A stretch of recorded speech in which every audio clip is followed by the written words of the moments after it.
Bienvenue dans Version Crue, le podcast de nutrition canine, sans gêne, sans filtre et sans langue de bois. Si tu es une âme sensible ou que tu es pas dans un super mood, je te conseille d'écouter ce podcast un autre jour. Et si tu as des enfants, range-les au placard 15 minutes. Vous êtes prévenus!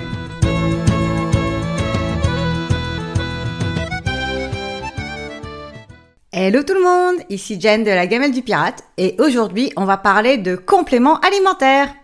Je tiens à m'excuser parce que je me suis rendu compte au moment du montage qu'il y avait par moment des booms que je n'ai pas réussi à enlever, enfin que je ne sais pas trop comment enlever parce que je ne connais pas encore très bien mon logiciel d'audio, de montage audio. Donc voilà, désolée à l'avance. Alors, c'est un sujet qui revient souvent. On me demande souvent, est-ce que je devrais mettre donner des compléments à mon chien et de façon générale, est-ce que ça sert à quelque chose? Eh bien, il faut savoir que il y a compléments alimentaires et compléments alimentaires. Je m'explique. La première catégorie de compléments alimentaires, c'est par exemple là en hiver on en voit plein tout le temps, on en voit partout pour les humains, les trucs contre la fatigue hivernale, contre machin et de façon globale t'as toujours plein de trucs type pour améliorer ton sommeil, pour améliorer ta digestion, etc. Et c'est souvent des complexes de plantes et parfois de quelques minéraux et de vitamines. Je tiens à préciser avant de continuer que je ne suis pas du tout en train de critiquer la phytothérapie. Moi, c'est pas un domaine que je connais si bien que ça, mais c'est un domaine qui m'intéresse et effectivement, je prévois de faire 2-3 petits trucs de ce côté-là, de façon personnelle, pas du tout dans le cadre de la Gamelle du Pirate. Maintenant que ça c'est dit, donc en fait ces compléments-là, ils vont vraiment servir, comme l'indique le nom, à complémenter, c'est-à-dire dans le sens où c'est du bonus. Ça va aider un petit peu, mais c'est pas de la magie. Ça va pas résoudre des problèmes si de base l'alimentation et l'hygiène de vie ne sont pas sains. Qu'est-ce que ça veut dire concrètement? En fait, ce que je veux dire, c'est que si par exemple, on va dire tu as un chien sportif et que tu lui donnes des antioxydants, des trucs d'oméga 3, des machins, des trucs comme ça, mais que il a une alimentation de merde, et ça ne sert strictement à rien parce que de base son alimentation n'est pas de qualité et peut-être aussi que son hygiène de vie n'est pas de qualité non plus. En fait, il faut que la base elle soit stable, elle soit solide et elle soit encore une fois de qualité.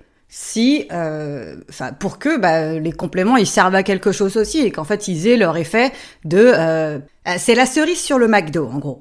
De la même façon, si toi tu donnes à ton chien une ration au pourcentage, donc quelque chose qui de base est carencé, tu peux lui mettre des compléments au pifomètre. En fait ça sert à rien parce que la base, donc l'alimentation, n'est pas de qualité. À l'inverse, les compléments alimentaires que moi j'utilise dans les recettes, par exemple pour mon chien ou pour les chiens de mes clientes, ils servent un but précis. Et en fait, c'est que on peut construire une recette avec.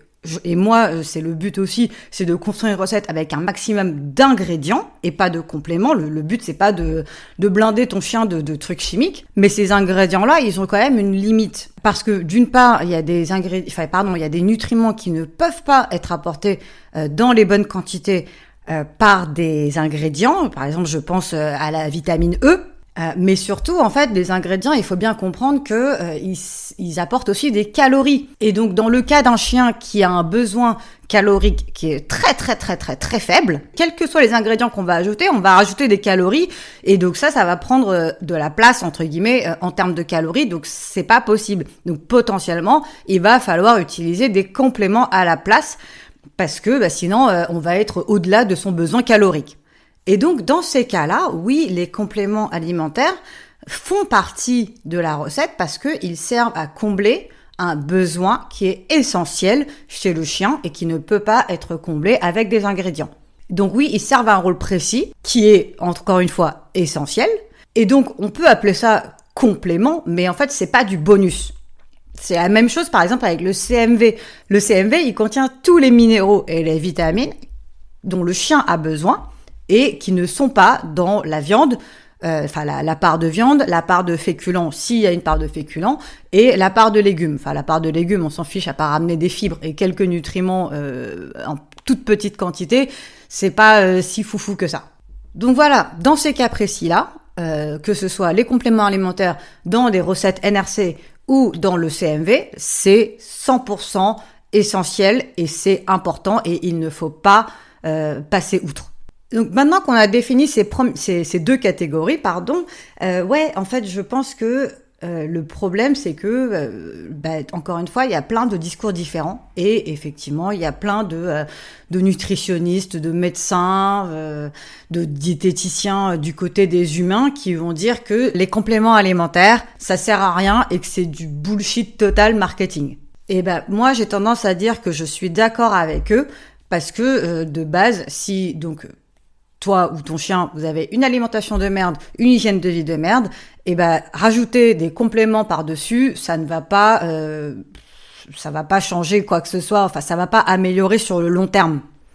Maintenant, si de base ton chien a une alimentation qui est bien, qui est de qualité, que ce soit de bonnes croquettes ou un NRC ou une ration ménagère avec le CMV, je précise, oui, il peut être intéressant de lui donner des bonus parce que en prenant en compte ses spécificités.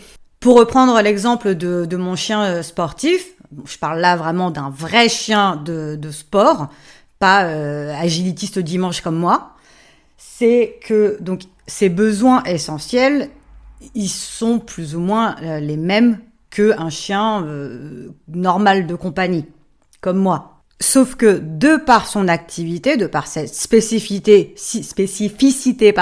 chien actif, ça peut être intéressant effectivement de lui donner en plus des petites choses. Encore une fois, si son alimentation de base, elle est de qualité. Je prends par exemple la vitamine C. La vitamine C, c'est un truc qui est pas essentiel chez le chien. Le chien est capable de synthétiser la vitamine C, contrairement à nous. Ce qui veut donc dire que le chien, il n'en a pas besoin en plus dans son alimentation. Moi, ça me troue le cul, les paquets de croquettes où c'est écrit « Ouais, vitamine C, machin », on s'en fout. Cela étant dit, oui, ça reste un super antioxydant et par exemple, donc dans le cas de mon chien super sportif, ça peut être intéressant de lui mettre en plus de son alimentation de qualité de la vitamine C. Donc on rentre vraiment dans des choses qui vont être au cas par cas. Et c'est pour ça que moi je pense que c'est vraiment important que chacun connaisse son chien et une vague idée, ne serait-ce qu'une vague idée des besoins selon son stade de vie ou ses activités, parce que ça te permettra de faire le tri entre les compléments alimentaires de la première catégorie, c'est-à-dire les trucs qui sont pas essentiels mais qui peuvent être en bonus très intéressants, et les compléments alimentaires qui vont servir un rôle précis dans l'alimentation de base. Je voudrais aussi parler d'un type de complément qu'on voit de plus en plus, c'est vraiment des trucs à faire en cure pour des besoins spécifiques, par exemple seulement pour les articulations, pour sportifs, pour le confort digestif, je sais pas, j'arrive plus à réfléchir. Bref, alors je pense que ça dépend. Et ça, là je dis vraiment, c'est mon avis personnel, ok? Donc il faut pas trop prendre ce que je vais dire au pied de la lettre. C'est que donc d'une part, il va y avoir certains de ces compléments-là qui vont tomber dans la première catégorie dont j'ai parlé en début d'épisode, qui va être donc la catégorie c'est cool en bonus, mais si ton alimentation de base elle est pourrie, ça sert pas à grand chose. T'as mis un pansement sur une plaie ouverte, quoi. Enfin, c'est un peu exagéré de dire ça, mais tu vois l'image. Soit ça va rentrer dans la catégorie, pas la deuxième catégorie, mais dans la catégorie des trucs où personnellement j'aurais plutôt tendance à dire qu'il faut revoir l'alimentation en soi. Je m'explique. On me demande souvent est-ce que c'est utile en fait de rajouter de donner ce genre de compléments ou des compléments ou d'autres compléments que ce soit la première ou la deuxième catégorie en cure quand l'alimentation est déjà bien. Alors si l'alimentation elle est déjà bien, personnellement moi je conseillerais pas. Parce que ça va déséquilibrer énormément les nutriments entre eux. Et c'est ça qui va être important, c'est vraiment l'équilibre des nutriments entre eux. Parce que tous les nutriments, ils interagissent entre eux. Ils vont souvent être en compétition dans l'organisme. Donc il est important d'avoir un certain équilibre. Et donner ces compléments-là vont avoir pour effet de déséquilibrer ces interactions. Donc personnellement, moi je suis pas super fan. Et si ton chien, je sais pas, d'un coup, en fait, il passe de chien de compagnie à je sais pas, vous faites de l'agility 4 fois par semaine, et que par conséquent ses besoins fondamentaux risquent de changer un petit peu, moi je serais plus d'avis en fait de revoir entièrement son alimentation, de changer un petit peu son alimentation selon ses nouvelles spécificités. C'est comme par exemple si ton chien a des problèmes de digestion et que tu lui rajoutes un complément. En fait, est-ce que ce problème de digestion, il vient de son alimentation qui ne lui convient pas? Ou est-ce que ce problème de digestion, il vient d'un fait ponctuel, comme par exemple, je sais pas, il a mangé un bout de baguette moisi dans la rue, ou il y a un coup de stress, ou je ne sais quoi. Moi, je sais par exemple que mon chien, c'est un peu son cas. Il y a un coup de chaud, un coup de froid, il fait un petit peu des crottes molles. Ouais, dans ces moments-là, précisément dans ces moments-là, je vais lui rajouter potentiellement un petit peu de psyllium ou quoi. Et parce que je sais que c'est momentané. Mais si, au contraire, il avait tendance à faire cacamou tout le temps, c'est qu'il y a un truc qui ne marche pas, en fait, dans son alimentation. Et auquel cas, c'est là, dans son alimentation, qu'il faut changer quelque chose. Parce que les compléments alimentaires, ça va encore une fois juste faire un effet pansement sur une plaie béante. Et c'est pour ça que moi, je considère que c'est hyper important que chacune d'entre nous comprenne au moins un minimum l'alimentation de son chien, que ce soit les croquettes ou la RM ou le NRC ou le pourcentage. Et en même temps qu'on comprenne les besoins spécifiques de notre chien, parce que chaque chien en fait réellement va être différent. Parce que en fait c'est que comme ça, c'est que toi en sachant ce que tu fais, que tu vas pouvoir voir si un complément c'est complètement du bullshit marketing ou si c'est vraiment intéressant d'en donner à ton chien.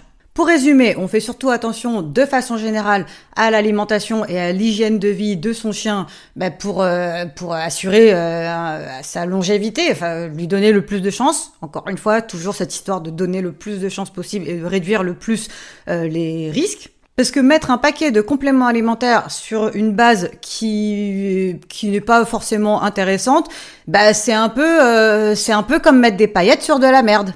Sur cette belle métaphore, écoute, je pense que j'ai dit tout ce qu'il y avait à dire sur les compléments alimentaires et je t'invite donc, comme d'habitude, à me laisser mes petites 5 étoiles, mes pouces, mes machins, mes trucs, à me laisser un commentaire si ça t'a plu ou si ça ne t'a pas plu et on se retrouve au prochain épisode.